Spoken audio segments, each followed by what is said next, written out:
Шетелде діни білім алудың тиімсіз әрі қауіпті жақтары бар. Ең бірінші ол мемлекеттің бақылауынан тыс білім алады.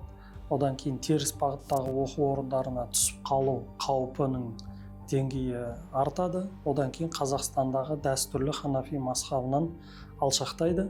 Одан кейін ресми діни ұйымдарға жұмысқа оның араласуы қиындық туғызады. Қазақстаннан тыс жерде діни білім алатын жастарымыз ол ешқандай ресми қадағалауда болмайды. Оларды кім үйретіп жатқанын, қандай идеология сіңіріп жатқанын бақылауда болмайды.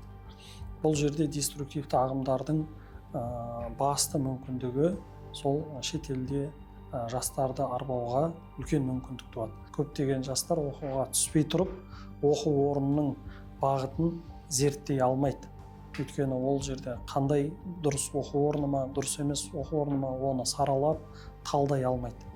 Шетелде оқығандардың бір бөлігі басқа мазхаб немесе ағымның тәрбиесінен білім алады. Ол елге оралғанда соны насихаттауы әбден мүмкін. Содан кейін мешіт имамдары мен және де діни қызметкерлермен жаңағындай әртүрлі талас тартыстарға түседі.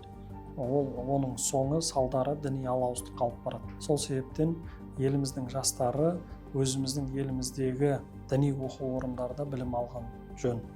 Оның ішінде Нұр Мүбарак университеті бар, елімізге белгілі. 9 медресе колледжіміз бар, муфтиятымызға қарасты.